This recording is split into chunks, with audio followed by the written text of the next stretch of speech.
Bonjour. Est-ce que vous pouvez vous présenter, s'il vous plaît? Bonjour, je m'appelle Laurent Maury, je suis directeur diocésain depuis 4 ans en Ariège et pour la Haute-Garonne.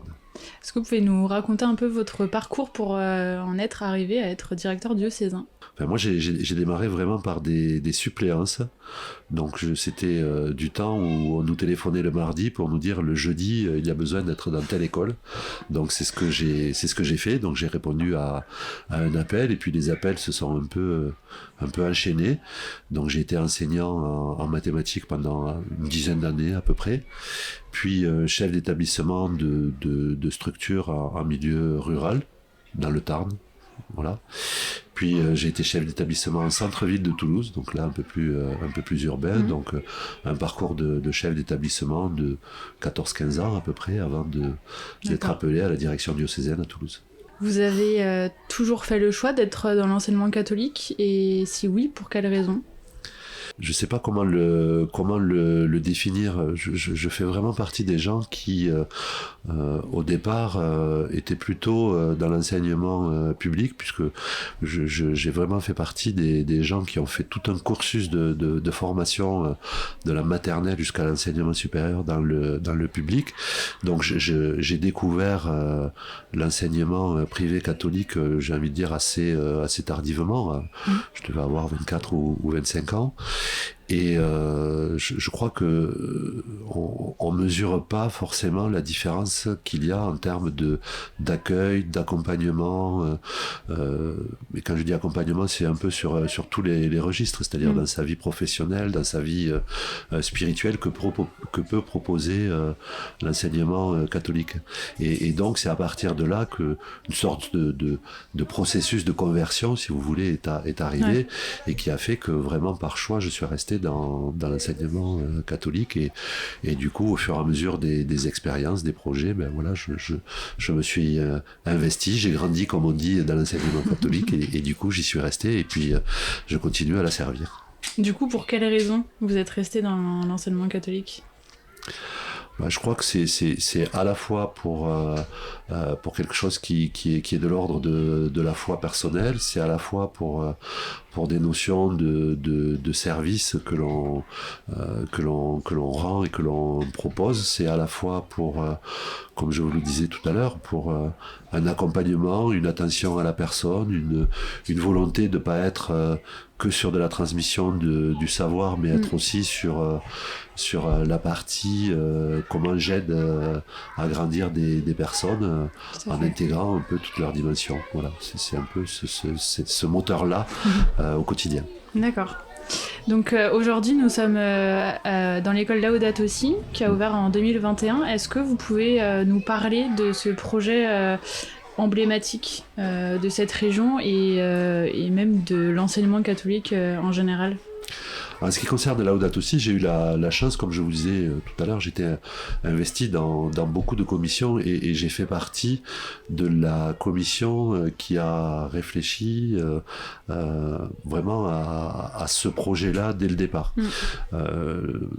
Pendant l'inauguration, je parlais beaucoup de Madame Roufiac et de Monsieur Lartigue, qui ont vraiment été les chevilles ouvrières, mais nous étions plusieurs à leur côté, et vraiment il y avait eu au tout départ un appel de Monseigneur Le Gall qui voulait vraiment avoir un projet qui était à la fois innovant, mais à la fois dans un secteur à forte mixité sociale, scolaire et culturelle, enfin un peu dans tous les domaines. Donc le projet a démarré un petit peu comme ça, sans trop savoir.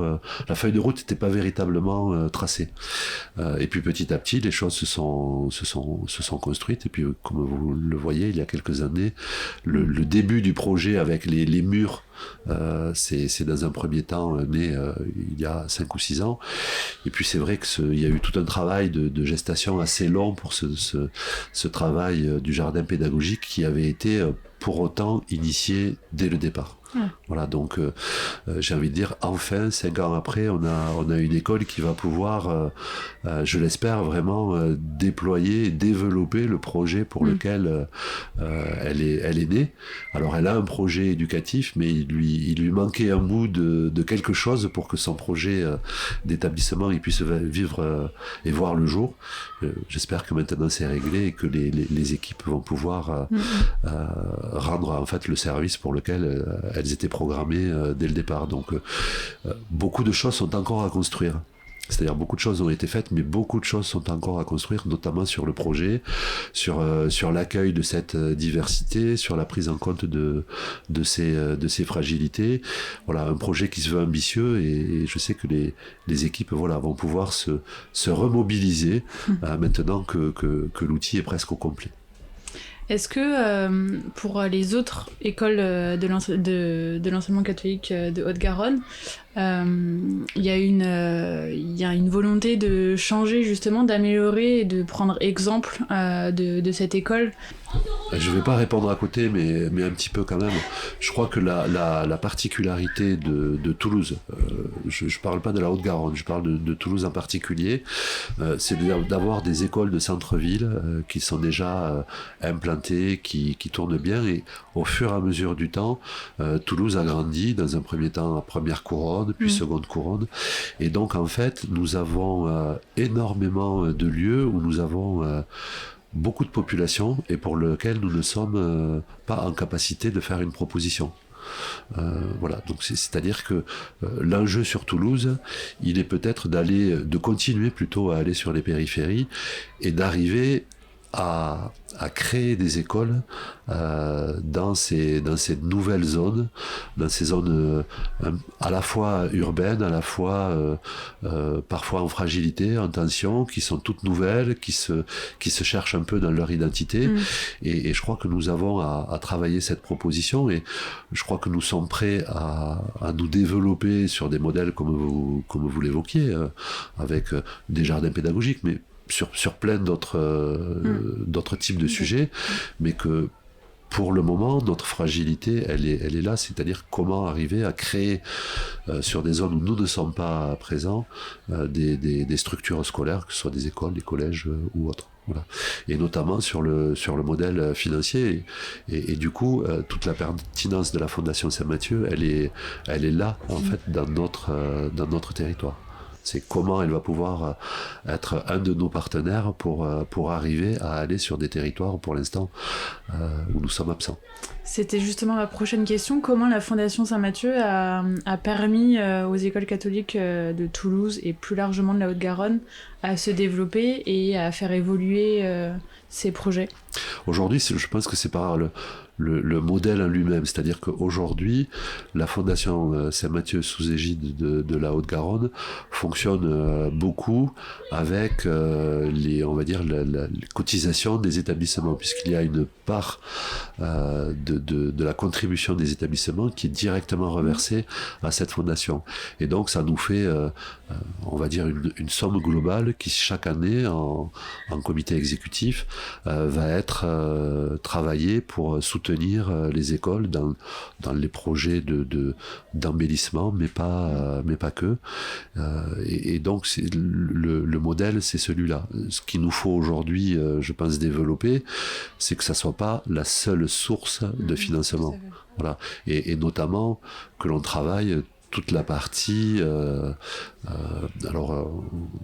d'appel de fonds. Voilà. Et là aujourd'hui, c'est là où nous avons clairement des progrès à faire. Aujourd'hui, dans notre modèle, je pense que 98% de nos ressources, elles proviennent des établissements eux-mêmes par un système de mutualisation. Voilà, donc il nous faut clairement développer le reste de nos projets pour pouvoir après accompagner encore mieux et pour avoir une véritable stratégie de développement sur l'intégralité de notre territoire. D'accord. Petite dernière question pour vos équipes, pour les équipes que vous encadrez, quel est le mot que vous leur adresseriez? Chaque année, nous choisissons un thème d'année, un mot-clé, et je trouve que le mot que nous avons choisi cette année était autour de l'audace. Voilà. Et je trouve que ce mot-là, aujourd'hui, résonne bien.